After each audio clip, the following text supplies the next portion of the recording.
Yes, indeed. It is called Lothric, where the transitory lands of the Lords of Cinder converge.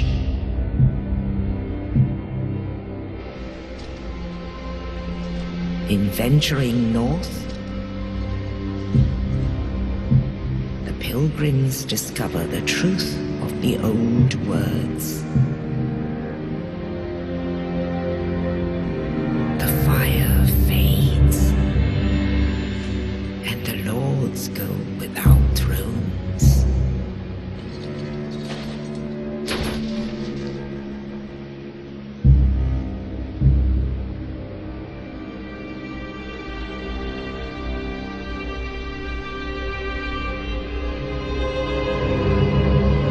When the link of fire is threatened, the bell tolls, unearthing the old lords of Cinder from their graves.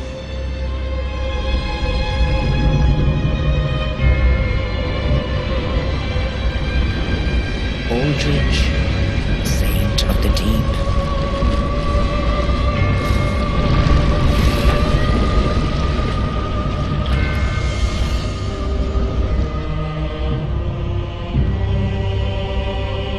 Farron's undead legion, the Abyss Watchers.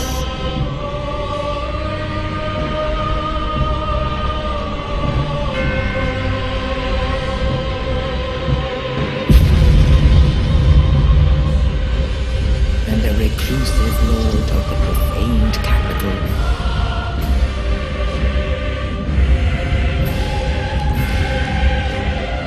Yon the giant.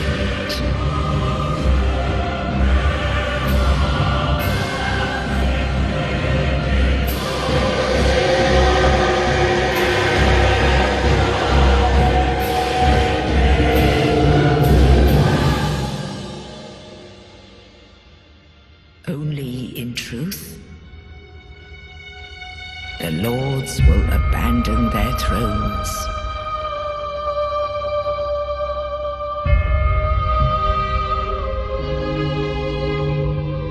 And the unkindled will rise.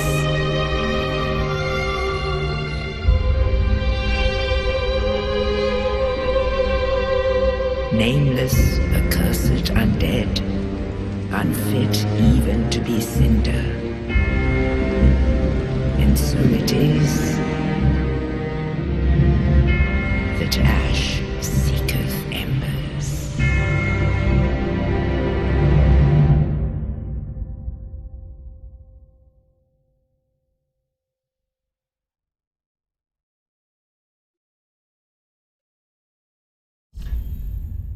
Hello and welcome to Let's Play Dark Souls 3. I'm Daz and I will be your host for this adventure.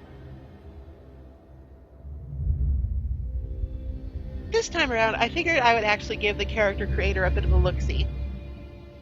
On my last go-around, I decided not to for a couple of narrative reasons, but in this game it seems a little futile. So in our character creator, we have basically everything that is basic that you would want. Name, gender, age, class, burial gift, which makes a return. And if you really want, you can go into the face presets and the build and mess around. And you can really mess around under the appearance tab. I've actually done that in advance, so I don't waste all of your time. Making something that looks vaguely acceptable in this game is very difficult and sometimes impossible. So I mostly want to talk about class and burial gift before we begin. We start with the Knight, which is probably by consensus the best starting class for just about any build you can think of, except either pure strength or pure magic. The Knight starts with high stats in everything and only requires a 1-point investment in intelligence or faith to cast stuff. It also starts with fairly heavy armor and a lot of vigor and vitality, so you can't really go wrong by picking the Knight. It's very survivable. If you're more interested in a dex heavy build, you can start with the Mercenary. The mercenary has very balanced stats all around, except for dexterity, which is fairly high. In return, it doesn't have as much vitality or vigor. Both of these classes start with powerful starting weapons in that the knight starts with the longsword. And the longsword is probably one of the best weapons in the game. It's very simple to use, it scales well, has a very fast attack pattern, and you can basically use it from the very start to the very end. The mercenary is a bit more specialized. The mercenary starts with the adequately named mercenary sellsword blades. Mercenary twin blades. Twin blades are not like they were in Dark Souls 2. They're a little bit different. Instead of being like a singular weapon with two blades on it, it is instead a special dual-wielding weapon, which work differently in this game. If you one-hand it, you just get a one-handed scimitar. If you two-hand it, you put one blade in both hands so you get unique movesets. You can't do this with all weapons, so power stancing is more or less a thing of the past. It sort of lives on in this system, but it is relegated to a select number of weapons. Next in line we have the warrior, which is probably your best bet for a class that wants to focus exclusively on hitting things. It starts with high vigor, high vitality, and very high strength. It starts with a battle axe, which is a powerful starting weapon. It acts a lot like a longsword, but it's a bit more powerful and it scales better with strength. It's slower though. This is probably one of the easiest classes to start out with because you're about as survivable as the knight with the extra vigor in exchange for slightly lighter armor, and you just do a lot of damage right out of the gate. Next in line is the herald. The herald is an interesting class and actually what I started with on my first playthrough. You start with a spear and shield as well as a minor healing miracle. This is the first class to start with any kind of spell. And as such, you also get a talisman for free, which is useful. Heralds are fairly durable with their medium armor and their 100% reduction physical kite shields. Spears in this game, to my sorrow, are a little bit worse than they have been in the past, so you'll probably end up upgrading pretty quickly. But it's a very cautious start if you're new to the game, and you have a lot of leeway just to sort of experiment with the game and figure out how it works. On the opposite end of the spectrum, we have the thief, which in my opinion is probably the hardest class to start as. The thief is only soul level 5 and has fairly low stats in everything except for dexterity and, oddly enough, luck. You start with the thief's hood and part of the deserter armor set, which is honestly way too heavy for what it does. You basically want to switch to something else as soon as possible. And your starting weapon is the bandit's knife, which is, it's not a bad weapon, but it's very weak at first unless you inflict bleed with it, which takes a lot of hits. So it's a class I would not recommend unless you're fairly experienced with that kind of build. The shield is also quite weak as well. It's a small shield though, so if you're good at parrying, it can help a lot. Next up is the assassin. The assassin is sort of like a fusion between a thief and a sorcerer. You start with the extremely powerful Estoc and a parrying shield, as well as a unique sorcery called Spook. Spook hushes your movements so that enemies can't hear them, and it reduces all fall damage that you can take without dying to 0. Very useful for exploring. In particular, the assassin starts with high attunement, which means that they have a lot of focus points and spell slots to work with right out of the gate. And because they also start with a spell, they also start with the necessary catalyst. The sorcerer is essentially the assassin with all of the actual fight and stuff stripped out. You start with a fairly small short sword and another parrying shield, and your focus is much more on casting spells. You start with both the basic soul arrow and heavy soul arrow. This gives you powerful ranged options early on, but you are quite squishy with low vigor and very low vitality. To make up for it, you have very high attunement and high intelligence. You also start, oddly enough, with the Young Dragon Ring, which increases the power of your spells. These rings are very important to getting the most out of your magic class build, so if you want to go that way, you're best off starting with a sorcerer. Or, if you want to do something different but still magic, there's the pyromancer. Pyromancer starts with a hand axe and another small shield, as well as the pyromancy flame. This is probably the most difficult catalyst to obtain just in course of normal play, so if you want to go for a magic sort of build, then actually this is probably the best one to start with, just because you have access to more or less everything right from the start. The pyromancer has a very even stat spread of intelligence, faith, and attunement, meaning that you can branch out into other schools of magic fairly easily. The hand axe is also a fairly powerful starting weapon. It's simple but effective. You start out with the fireball spell, which, as you might expect, is a useful ranged option that does fire damage. You also start with the Great Swamp Ring, which, like the Young Dragon Ring, increases the strength of your pyromancies. Cleric is a fairly difficult class to play because instead of sorceries or pyromancies, you start with miracles. You start out with heal and force, neither of which do direct damage to the enemy.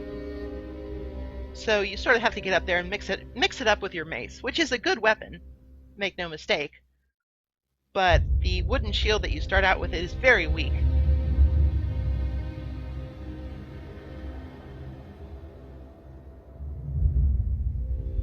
In addition, unlike the Herald, which starts out with a sacred talisman, the Cleric starts out with a sacred chime. Chimes are generally stronger scaling catalysts for miracles.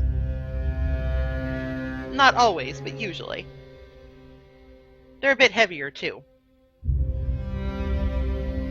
Finally, we have the ever-classic Deprived. Deprived start with almost no armor. They only have the loincloth. And they start with a club and the plank shield, which is actually a step up from Dark Souls 2, where they started with actually literally nothing except for the basic starter set that every class got.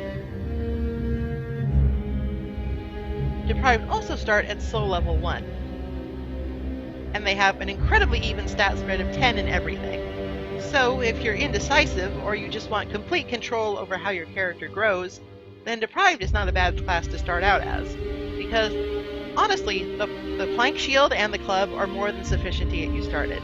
The club is actually a pretty darn good weapon, just on its own. Like the hand axe, it's simple but effective.